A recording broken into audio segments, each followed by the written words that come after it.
자, 지금부터 녹음. 근데 녹음하실 때 제가 이쪽을 가면 여기를 조금 비춰주세요. 그래야지 글자가 보이니까. 여러분, 저기다, 이걸 다 받으셨죠? 오늘이 이 도덕경 제2장입니다. 그런데 지난번에 우리가 1월 달에 도덕경 1장을 했습니다. 근데 이 도덕경이라는 책이 너무나 많이 알려졌고, 한국말로 번역된 것도 많고, 뭐 제 친구가 번역한 것도 뭐 제 친구가 한 것만 해도 제 친구 여러 명이 했습니다. 그런데 여러분이 다 보시면 알겠지만 제가 하는 것하고 이제까지 여러분들이 읽으셨거나 또 들으셨거나 하는 것하고 어디가 다른가? 다른 게 많습니다. 제가 자랑하는 게 아니고 그저 다르다는 겁니다. 제가 옳다는 것도 아니고 우리가 도덕경이라고 하는 아주 이 중요한 이 클래식을 읽을 때에 어떤 각도에서 읽느냐에 따라서 그 의미가 달라질 수 있다.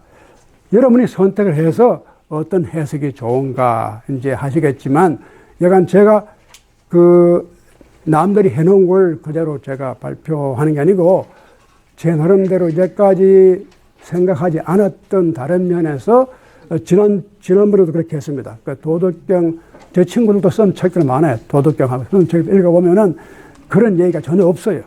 아주 단순하게 도덕경을 아주 글자 그대로 이렇게 읽고 그냥 지나가요, 그냥. 그런데 조금 더 제가 전번에 했듯이 이 도자 자체가 길인데 이 도에 신비가 있습니다. 그 신비란 말은 무슨 뜻이냐? 알 수가 없기 때문에 신비해요. 우리가 알면은 신비한 게 없어져요. 알까, 뭐, 모를까, 이렇게 좀 아리송다리송하고 긴가민가하고, 요렇게, 이게 가릴 것 같으면서도 보이고, 보일 것 같으면서도 가리고, 이것이 신비입니다. 그래서 왜 도가 신비스러운 것이냐.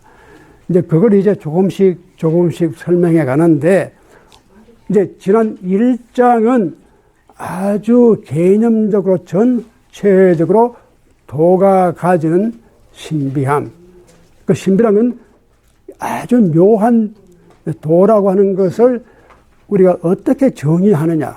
정의할 수도 없고 안 할 수도 없고 그런 묘한 운명에 처해 있는 그런 우리들의 입장인데, 이것을 지금 2장부터는 좀 더 구체적으로 왜 도가 신비스러운가?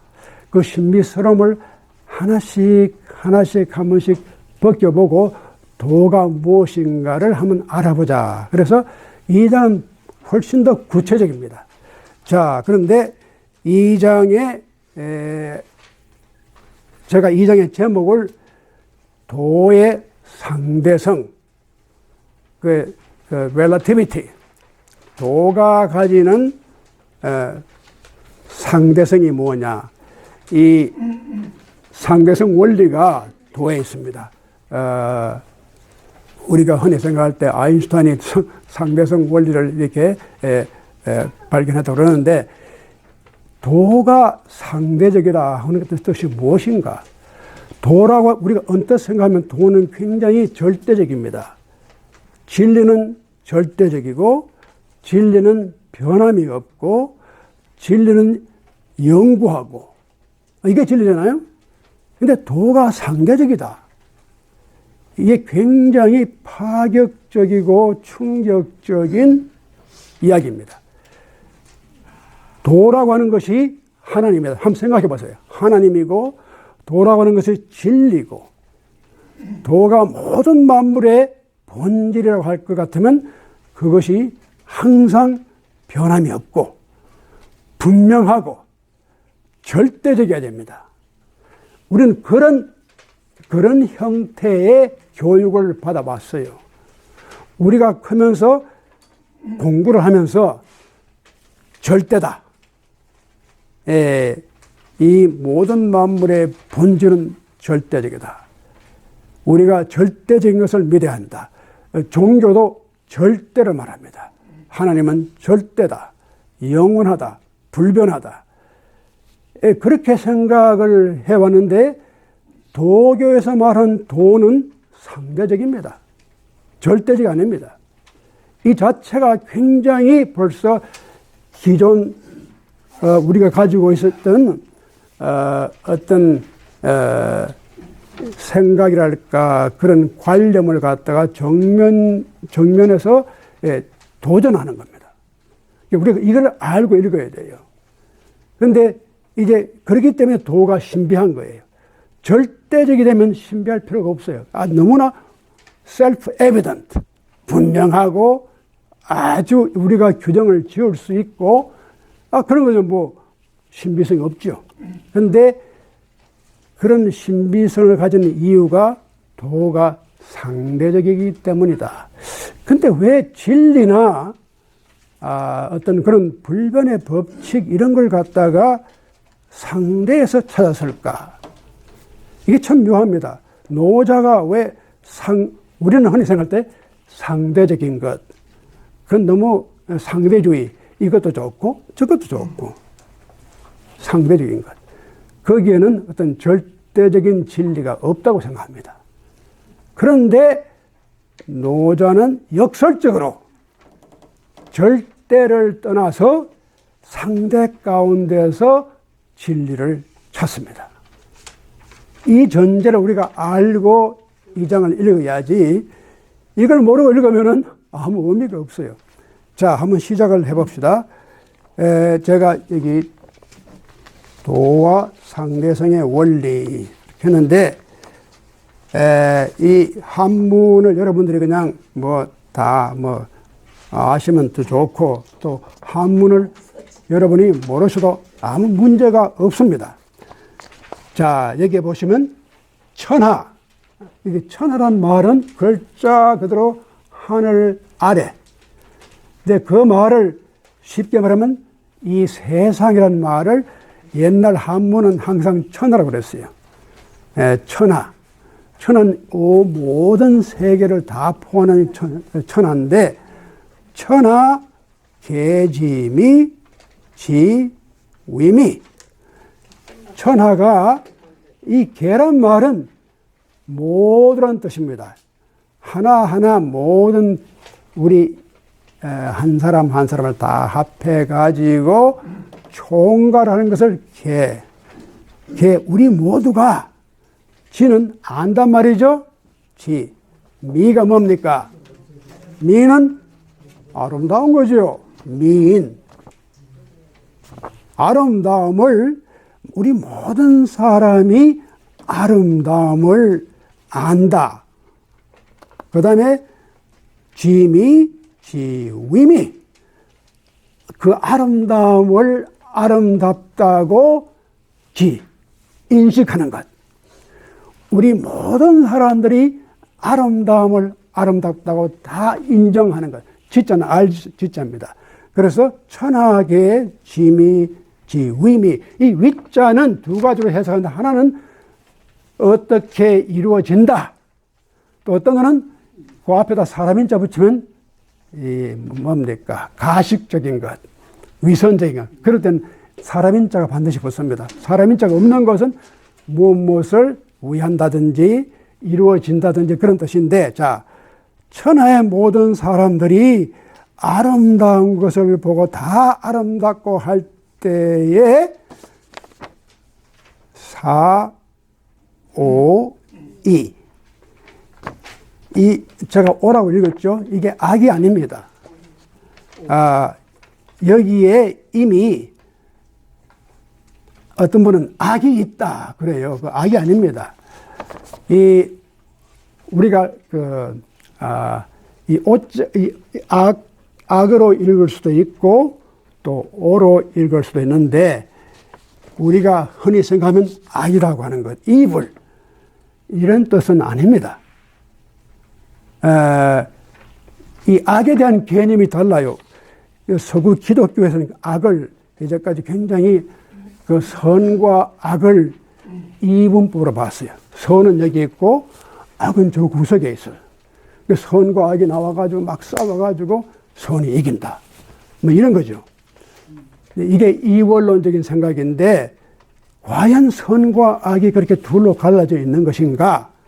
선이라고 하는 것하고 악이라는 게 두 존재가 따로 독립적으로 존재한다는 그 생각 자체가 틀린 겁니다. 기독교가 그걸 극복했는데 불행하게도 그 극복한 걸 계속 잊지 못해가지고 지금도 기독교인들은 선과 악을 이원론적으로 보는 사람들이 많습니다. 기독교인 90%가 그렇게 봐요. 그래서 여러분이 잘 아시는 성자 가운데 어거스틴, 초대 교부, 유명한 교부죠. 세인 어거스틴. 이 어거스틴이 굉장히 이 문제를 가지고 고민을 많이 했어요. 많이 하고, 그런데 이분이 기독교로 전향하기 이전은 만이교에 있었거든요. 선과 악을 가지고 막 싸우는, 이걸 어떻게 극복하는가. 그런데 그 후에 이 어거스틴이 아주 훌륭한 대답을 한 게 아주 간단해요. 그 악이 따로 있는 게 아니야. 선이 줄어지면 그게 악이야. 마치 태양이 해를 빛을 잃으면 밤이 되는 거거든요. 뭐 밤이 따로 없어요. 밤이 저쪽에 있고 낮은 이쪽에 있고 그런 게 어디 있어요. 해가 빛을 잃으면 밤이 돼요. 다시 빛을 찾으면 낮이 돼요.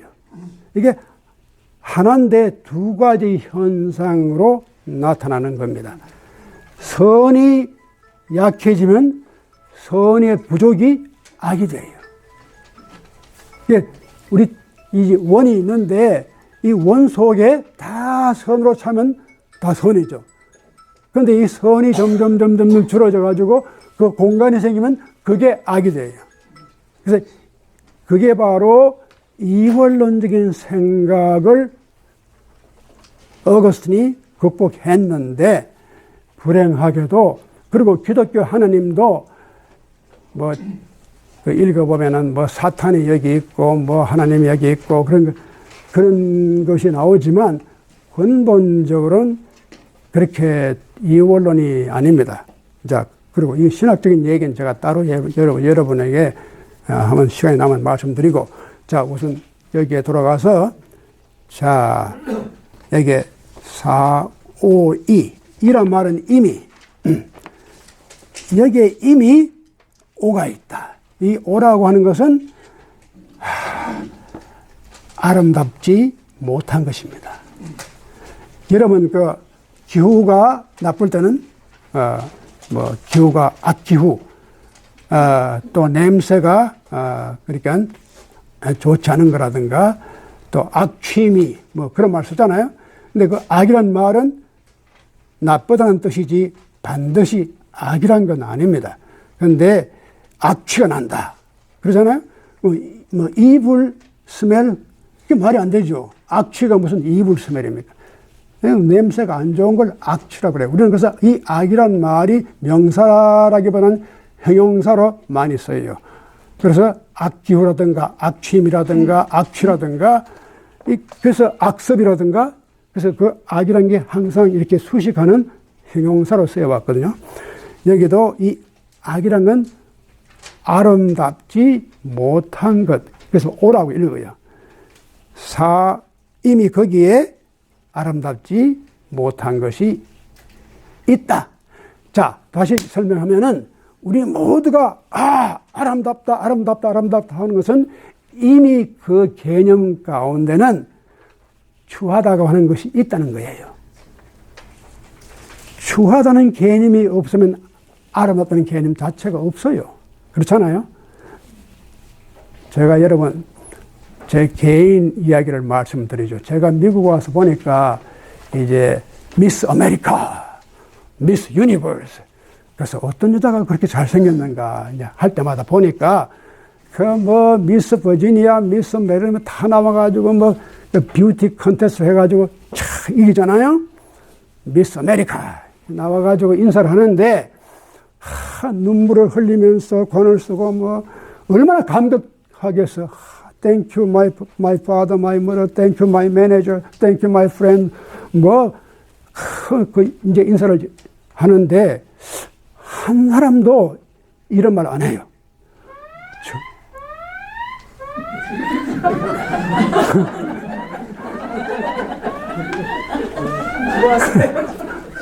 저하고 경쟁을 하려고 그래요. 근데 제가 생각할 때마다 제가 이렇게 오늘 이런 가장 아름다운 미스 아메리카에 이 관을 쓰게 된 것은 누구 덕분이냐? 저보다 못생긴 사람 덕분입니다. 이렇게 해야 말이 맞지. 사실 그래요. 만약 그 사람들이 자기보다 더 잘생겼으면 자기가 못하는 거예요. 근데 다행히도 다른 사람들보다 자기가 더 잘생겼기 때문에 그 왕관을 쓴 거예요. 그러니까 정말 그 사람들에게 고맙습니다. 나보다 못생긴 사람들 정말 고맙습니다. 이렇게 인사를 해야 그게 맞는 거예요. 근데 그냥 자기 아버지 어머니 인사만 하고 그러는데 개념이 그래요. 솔직히 말하면 그 사람들이 다 자기보다 못생겼기 때문에 그 덕분에 된 거라고요. 자, 이 말이 뭐냐면 아름답다고 하는 우리가 미해된 인식을 하는 것이 추함이 있기 때문에 가능한 거예요. 만약에 추함이라는 개념 자체가 없다면은 아름다움이 없어요. 그러니까 아름답다고 뽐낼 게 아니라 다 이사생엔 추함이 있기 때문에 내가 그런 대로 아름답다고 보이는 거야. 그런 겸손한 마음을 가져야지 지가 잘났다고 그렇게 떠들 거 하나도 없어요. 그러니까 이게 바로 상대성이에요. 우리가 잘났다고 하는 그 자체가 절대적이 아닙니다. 아름다움에 절대성이라는 거 없어요. 하나님 밖에는 절대적으로 아름다운 게 없어요. 그러니까 아름다운 그 자체가 어디에 의존하느냐? 아름답지 못한 곳에 의존을 해야지만이 아름다움이 가능한 거라고요. 그렇죠? 또 한 가지 해석은 이 세상 모든 사람이 다 천편일률적으로 아름답다. 이미 그렇게 됐을 때는 뭔가 잘못된 거예요. 그 자체가 아름답지 못하다. 제가 한 가지 예를 들면, 저희 집 애가 대학을 졸업하고 한국을 처음 나가서 이제 한 6개월인가 7개월 동안 구경도 하고 또 영어도 좀 가르치고 경험 삼아야 이게 애들 만나가지고 들어왔는데 가서 내가 그래, 이제 한국 나가서 이제 돌아보고 온 인상이 어떠냐?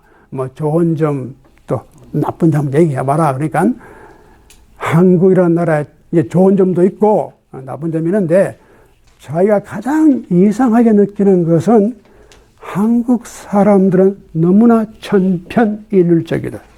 여자가 화장을 하면요, 똑같은 화장품을 쓰고 립스틱을 하면 컬러가 똑같게 하게 되고 하이힐도 똑같은 하이힐을 신어야 되고 자기로서는 도저히 이해가 안 되는 상황을 보고 왔다. 바로 그겁니다. 이 세상이 다 하나로 천편일률적인 유니폼이 될 때 그 자체가 아름답지 못한 거다. 일리가 있죠? 우리가 이게 이제 큰 문제인데 이 사회를 볼 때 사회의 다양성이 참 중요합니다. 요즘 우리가 플루럴리즘, 문화라든가 종교라든가 언어라든가 인종이라든가 모든 걸 볼 때 다양성을 인정하잖아요. 다양성 없애버리고 다 통일시켜버려. 무조건 하나로 다 통일해. 진시황이 처음으로 중국을 통일한 사람입니다. 저기 유명한 만리장성도 짓고, 진시황이 중국을 처음으로, 중국이 그 당시에는 나라이 다 이리저리 갈라졌는데 그걸 통일했다고. 통일한 다음에 진나라를 세웠거든요. 그래서 진시황입니다. 진나라의 초대 왕이죠. 근데 세워놓고 보니까 어떻게 하면 이 나라를 갖다가 굳건하게 영구하게 유지할 수 있겠느냐. 보니까 베레벨 말도 다르고 도량형고도 다르고 이게 그 통일하고 나니까 통일은 무력적으로 했지만 다 달라요. 이거 다 없애버려. 말짱 없애버리고 모든 걸 하나로 통일. 그래서 통일을 시작합니다. 하는데 그때 진시황의 영향을 많이 받은 학자가 누구냐면 한비자입니다. 이 한비자, 그 다음에 이서, 이 한비자하고 이서의 생각이 뭐냐면 그 사람들의 생각이 간단해요. 우리가 나라를 튼튼하게 하려면 모든 걸 다 통일해서 법도 통일하고 풍습도 통일하고 말도 통일하고 모든 걸 다 통일해서 그걸 철저하게 enforce. 그 어긋나면 다 죽여버려. 그러면 사람들이 가만히 있어도 법대로 굴러가니까 법치주의를 내세웠어요. 그래서 법가라고 합니다. 그 학파를 갖다가 한배자가 법가인데 한배자의 선생이 누구냐? 순자입니다. 순자는 법가같이 철저한 그런 아주 극단적인 사상가는 아닙니다. 아닌데 여러분 잘 아시다시피 맹자학설의 성선설에 비교해서 자기는 성학설을 주장했지만 순자 자체는 그렇게 극단적이 아니었어요. 그런데 순자가 불행하게도 이 머리가 좋은 두 제자를 가진 것이 불행하게 되었어요. 그래서 진나라가 망한 다음에 중국 전통이 다 누구한테 불레임하느냐? 이 한배자 같은 나오겠는데 선생이 순자란 말이야. 그래서 순자 전통이 다 그냥 묻혀버렸어요. 그리고 맹자가 정통이 되어버렸습니다. 지금까지도 맹자가 유교 전통의 orthodox. 이게 right wing. 그러죠. 순자, 이건 left wing. 근데 그렇게 된 이유가 순자 자체가 그런 게 아니라 진시황 때문에 그만 불행하게도 그렇게 됐는데, 자, 제가 지금 말씀드린 것은 뭐냐. 이 세상을 전부 하나로 통일하면 참 잘 될 것 같죠. 역설적으로 진시황이 몇 년 갔습니까? 진나라가 13년에 망했어요. 그러니까 철저한 법과 law and order, 요즘 말하면 그걸로서만 철저하게 하면 된다고 생각했는데 망했어요. 근데 그러한 예가 동양뿐 아니라 서양에도 많아요. 제가 그런 걸 지금 시간이 없기 때문에 다 말씀드리지 않지만 약간 결론적으로 지금 생각해 보세요. 칼 막스라든가 엥겔스라든가 공산주의가 다 하나입니다. 평등하게 부자도 가난한 사람도 없는 평범하고 누구나 똑같이 대접받고 똑같이 인컴도 똑같이 되고 그런 나라를 만들어야지. 그래서 유토피아, 이상적인 나라를 만들려고 했는데 이게 다 실패했잖아요. 그렇게 좋은 나라가 왜 안 됩니까? 이게 그렇게 안 되게 마련이에요. 인위적으로 누구든지 다 똑같이 유니폼 세상을 만들면 좋겠다고 생각하지만 그게 자연의 법칙에 어긋나요. 자연은 그렇지 않아요. 나무 풀포기가 다 어느 하나도 똑같은 게 없습니다. 다 달라요. 이게 하늘의 섭리입니다. 우리 인간이 수백만 명이 살아도 얼굴이 똑같은 사람 하나도 없어요. 다 달라요. 비슷할 수는 있지만 이것이 자연의 섭리고 하나님의 창조의 섭리에 달라야 돼요. diversity. 이게 참, 그러니까 여기에 이제 경제적인 문제, 우리가, 그러면 어떤 사람은 키가 크고 어떤 사람은 키가 작고, 그러잖아요? 달라요. 어떤 사람은 조금 머리가 좀 이렇게 빠리빠리 돌아가고, 저 같은 사람은 조금 우둔하고, 이게 차이가 나잖아요? 그래, 그런 게 다 있는 거예요.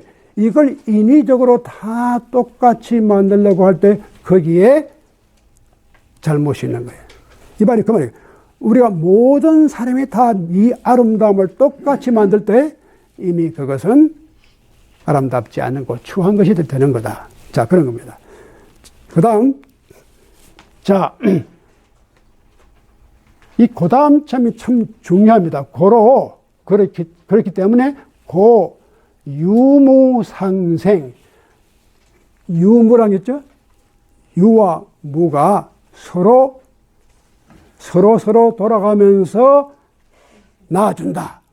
유에서 무가 나오고 무에서 유가 나오고.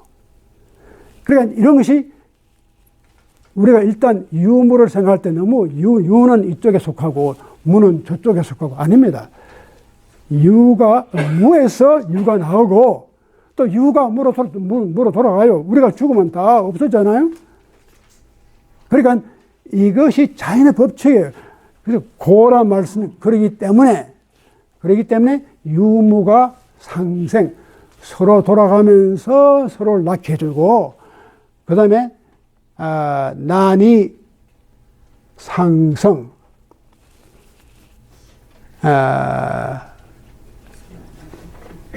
제가 이걸 하나 빠져먹었네. 천하, 이제 아름다운, 이게 똑같은 겁니다. 그 다음에 개선지, 선, 모든 사람이 다 선한 것을 선하다고 인지하게 되면은 바로 거기엔 이미 부선이 있다는 거예요. 선하지 못한 게 있다. 그러니까 선과 악이라고 하는 것이 이렇게 딱 두 개 갈라진 게 아니라 이 모든 사람이 다 선하다고 생각을 하게 되면은 이미 그 속에 부선이 있을 수 있다는 겁니다.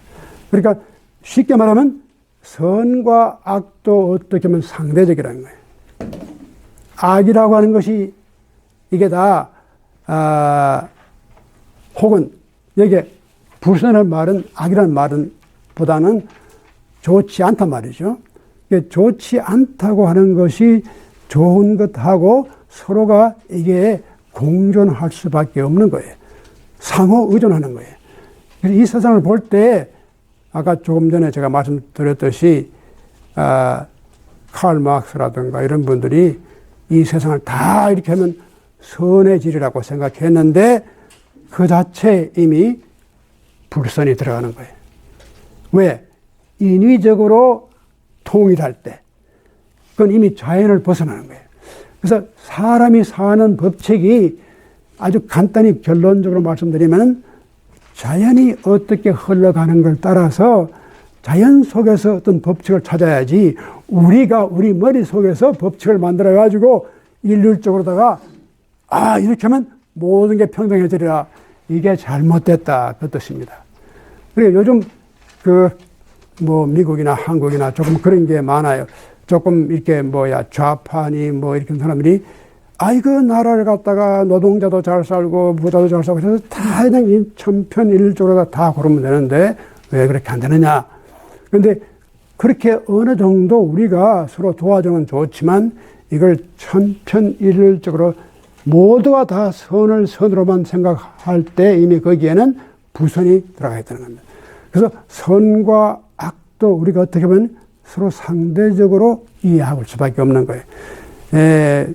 제가 한 가지 예를 들면은 어떤 교회에서 장례식을 하는데 그 아들이 아주 그 교인 가운데 그 어머니가 혼자 살면서 아들을 둘을 키웠는데 이 둘 다가 못됐어. 나쁜 짓만 하고 술만 먹고 막 그래가지고 근데 그 형이 그만 사고나 죽었어요. 그러니까 이제 그 교인이 목사님한테 찾아와서 이 장례식을 할 때 그래도 목사님이 한마디 좋게 말을 해줘야 되지 않겠습니까? 우리가 다 알죠. 내 아들이 참 나쁜 짓 많이 하고 그래서 뭐 좋다고 말하기 힘들지만 그래도 이미 죽었으니까 뭐 죽은 사람에 대해서 그래도 뭐 좀 다 죽은 다음엔 그래도 다 좋게 얘기를 해주니까 그렇게 좀 부탁을 하고 가니까 그 목사님이 가만히 생각하니까 뭐 할 게 없어. 이제까지 한 건 다 나쁜 것만 했어. 그래도 뭐 좋다는 말을 하긴 해야 돼. 그렇다고 또 거짓말 할 수도 없고.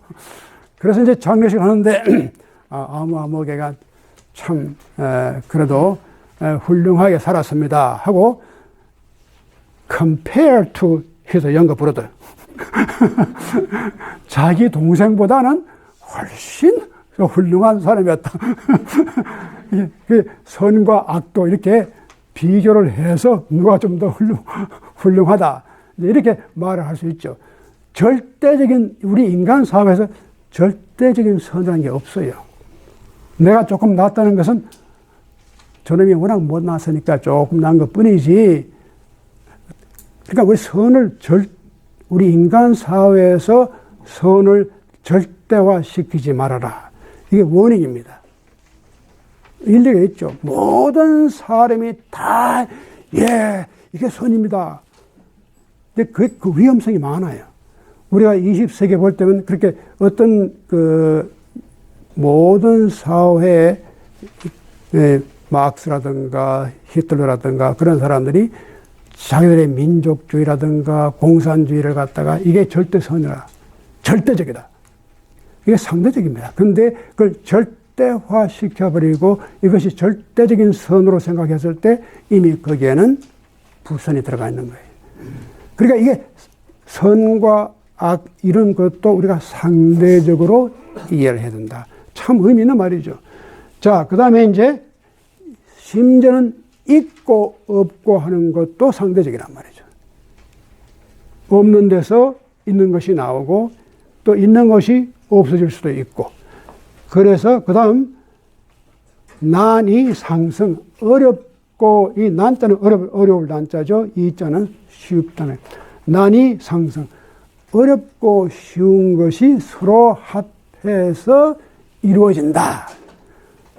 우리가 시험 볼 때는 우리 시험 많이 봤잖아요.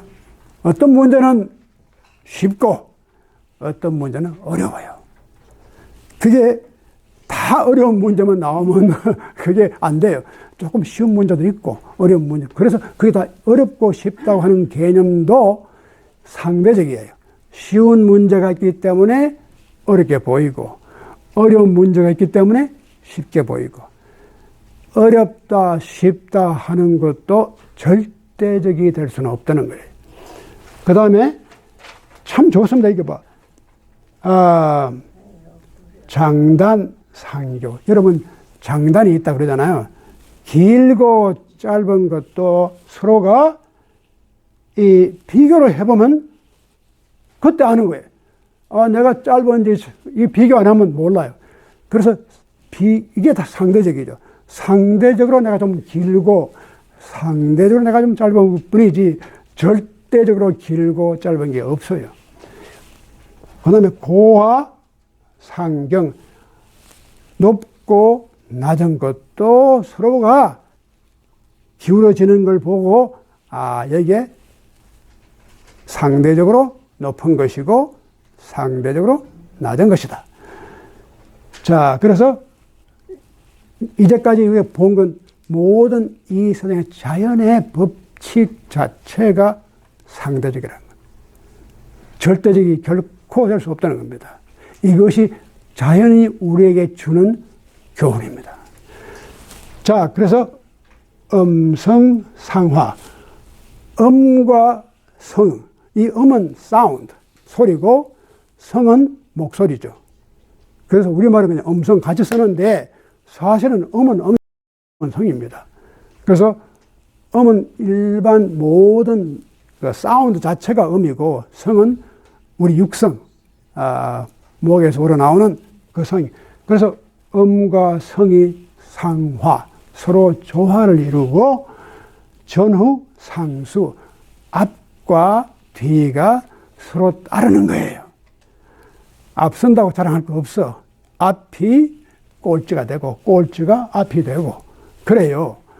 그래서 상수, 서로 따르는, 마지막이 앞이 되고, 앞이 마지막이 되고, 그래서 서로 따라가는 거예요. 그러니까 이게 circular. 그래, 직선적으로 생각하면 이게 이제 참 중요한 건데, 서양 사람들, 때로는 기독교 학자들도 생각이 너무 linear thinking. 그러니까 linear thinking이라는 말은 일선적으로 생각해요. 앞은 앞이고, 뒤는 뒤고. 그러니까 이 생각을 바꿔야 됩니다. 특히 이 동양 생각은 이 생각을 도전해요. 그러니까 시작이 있으면 저 마지막이 있다.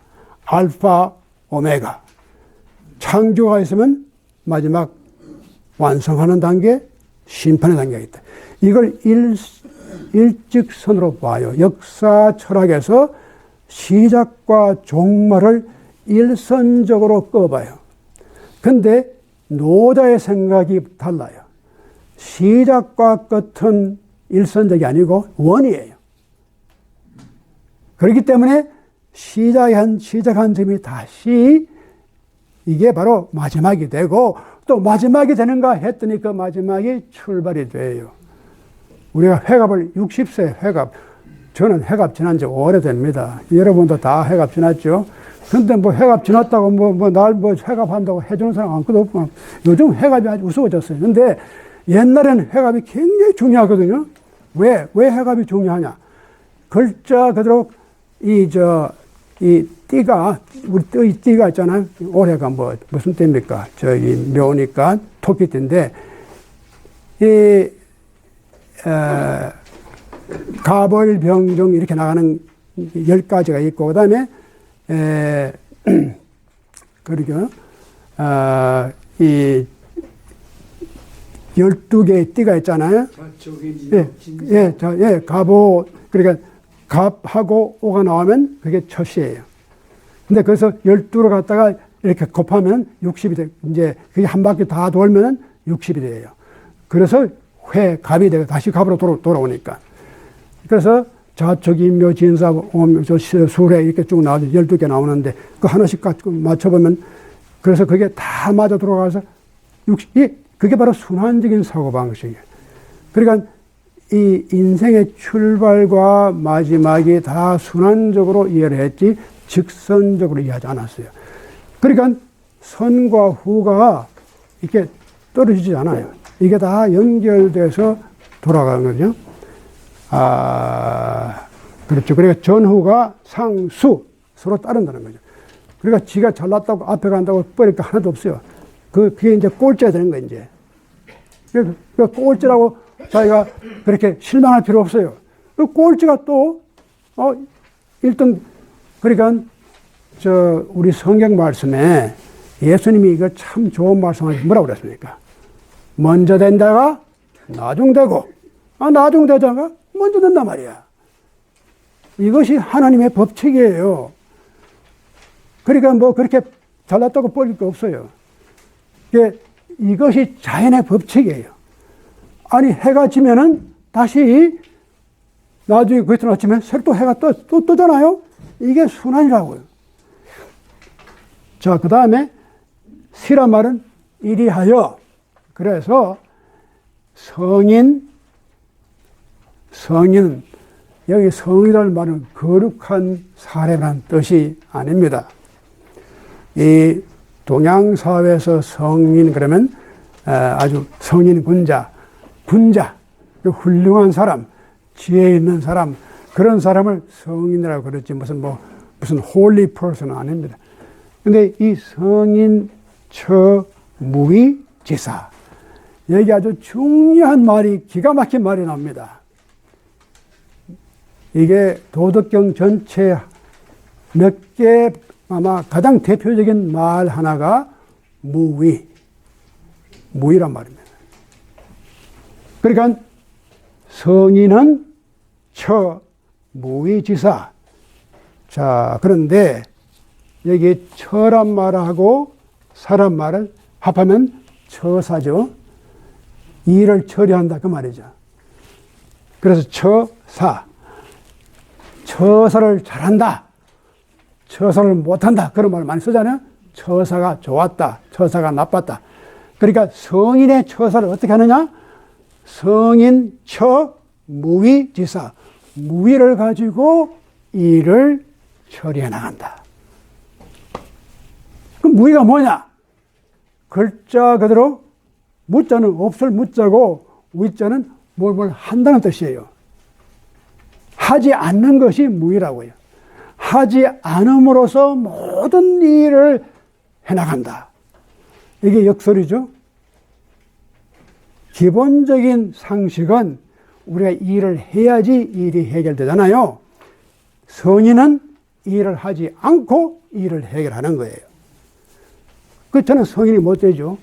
성인이 되면 그걸 일할 필요 없어요. 가만히 있어도 일이 저절로 다 처사가, 그래서 참 말이 기가 막히죠. 이 성인 처 무위지사, 무위를 가지고 모든 처사를 해나간다. 자, 그런데 여기서 중요한 문제가 무위가 뭐냐?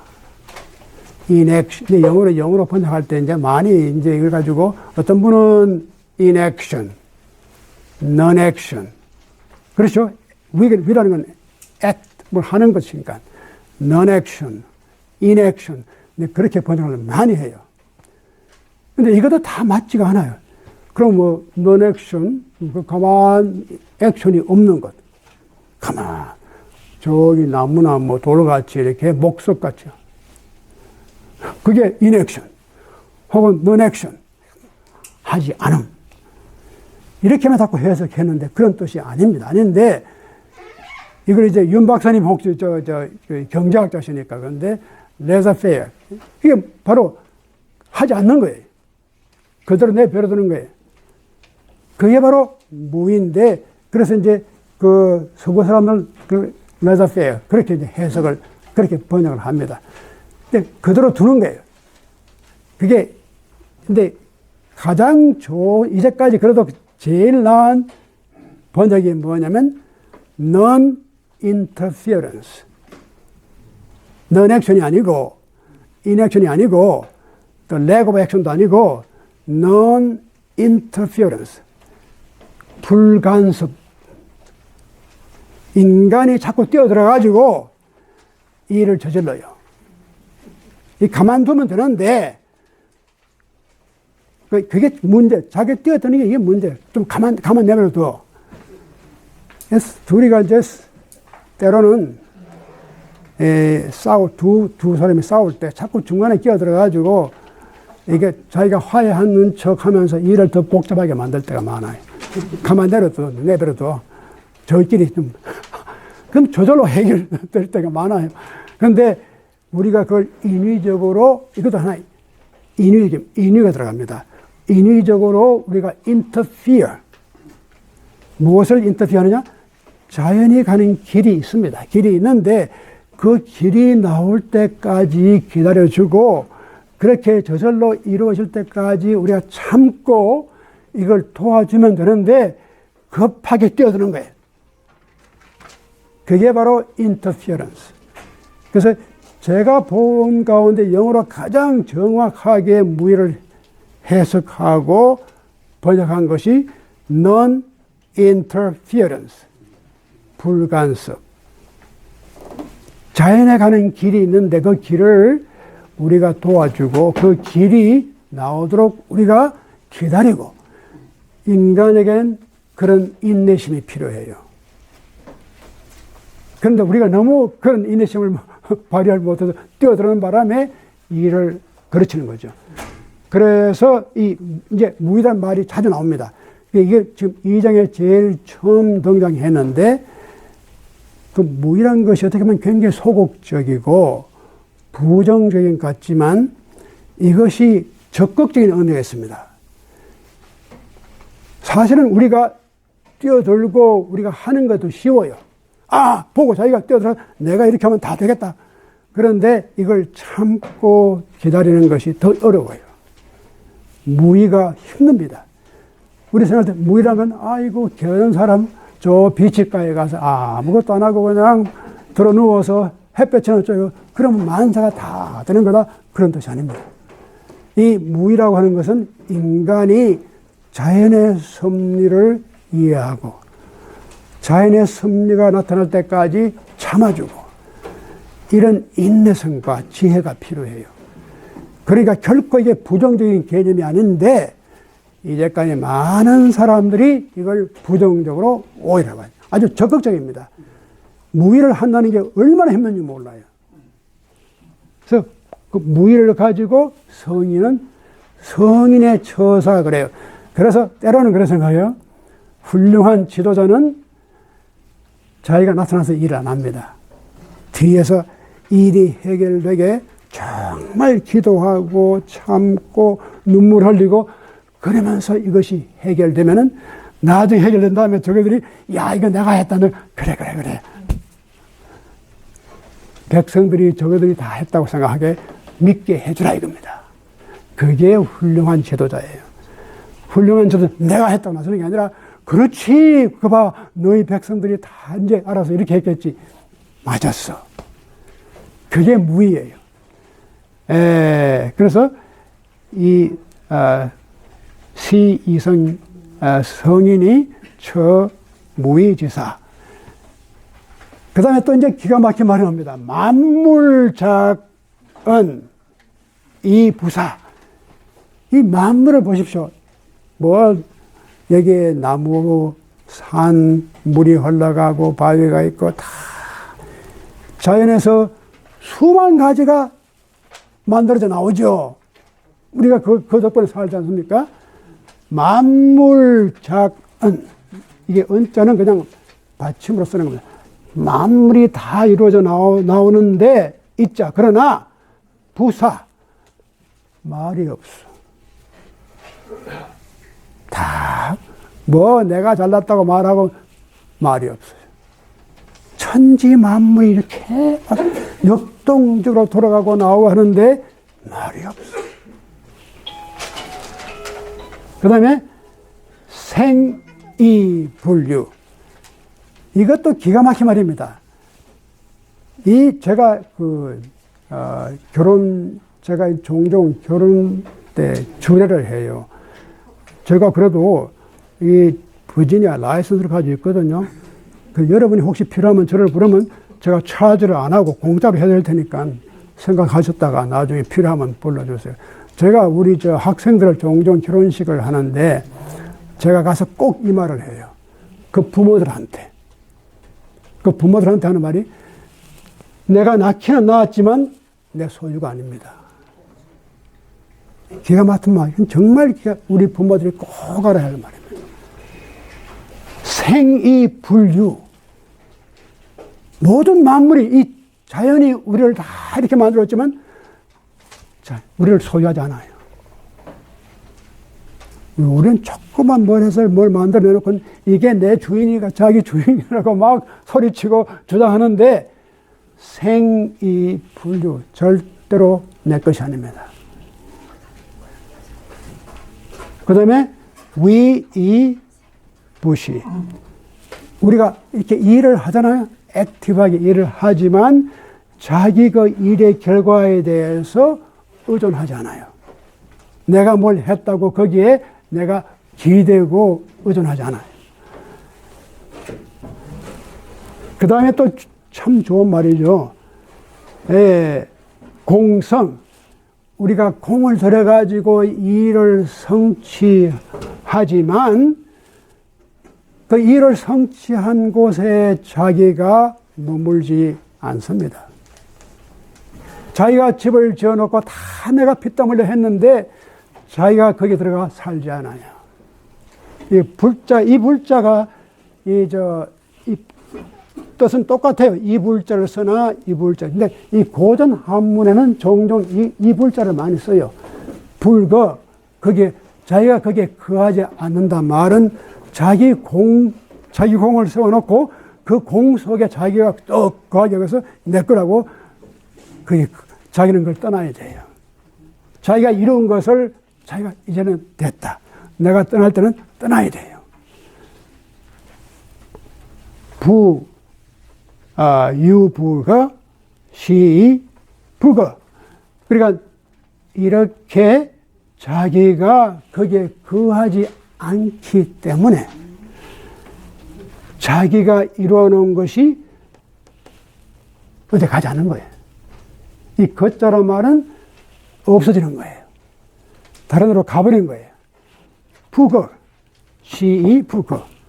어디로 가버렸는데 자기가 남아있으면 이게 역설입니다. 우리가 흔히 생각할 때는 내가 이렇게 해놓은 걸 내가 가지고 내가 거기 거하고 내가 지켜야지.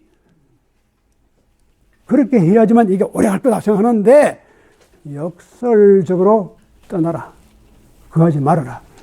그 떠나고 거하지 않을 때 비로소 네가 이룩한 그 공이 어디를 가지 않는 거야. 사라지지 않는 거예요. 이게 역설입니다. 우리 인간적인 생각은 자기가 이루는 건 자기가 지켜야지. 반대입니다. 내가 그걸 떠나고 그게 거하지 말아야지만 바로 거하지 않기 때문에 그것이 어딜 가지 않고 불거 사라지지 않는 거예요. 근데 우리는 지금 거꾸로 하고 있거든요. 그걸 자기가 지키고 그걸 자기가 끌어안고 자기가 그걸 뭐 컨트롤 해야지만 그게 오래가는 생각하는데 그게 반대예요. 그래서 우리가 이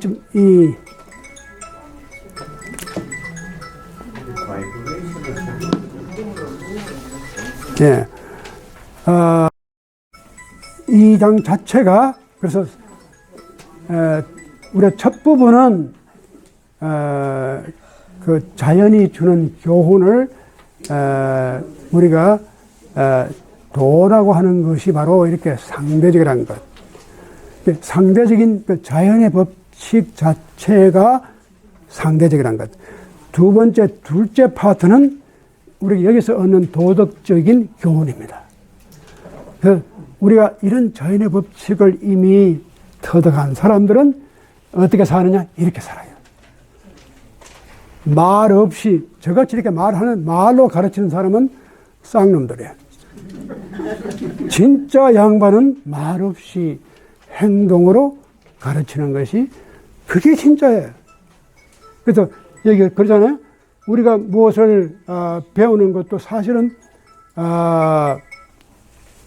이게 말이 아니고 행동을 해서 이제 그렇지만 또 보면요. 이 노자도 말을 했거든요. 어쩔 수 없이. 81장이나 썼단 말이에요. 이렇게. 진짜 말 없이 가르치면 말은 하지 말아야지. 그냥 그대로 그냥 아무것도 그냥 할 것 없이 살아서 되는데 또 그렇게는 안 돼요. 현실적으로 볼 때는. 근데 말은 하지만 자기가 그걸 알아야 돼요. 내가 말을 하지만 내 말이 전체가 아니다. 그걸 억셉트를 하는 거예요. 근데 이걸 아는 사람은 자기가 말로 가르치고 말로 하지만 그 말 자체가 절대적은 아니다. 그걸 억셉트하는 거예요. 근데 이걸 모르면 마치 자기 말이 가장 옳은 것처럼 하는 착각에 빠지기 쉬워요. 그래서 바로 이런 것이 그 도덕경 2장의 가장 좋은 골자를 제가 이렇게 좀 간략하게 설명을 드린 것입니다. 자, 그럼 제가 오늘은 이만큼 말씀드리고 아마 윤용주 박사님이나 다른 분들이 질문이 많이 아마 있을 것 같아서 일단 우리가 여기서 이걸 녹음하는 걸 이게 끝내고 같이 이제 제가 질문을 받겠습니다. 네, 감사합니다. 예.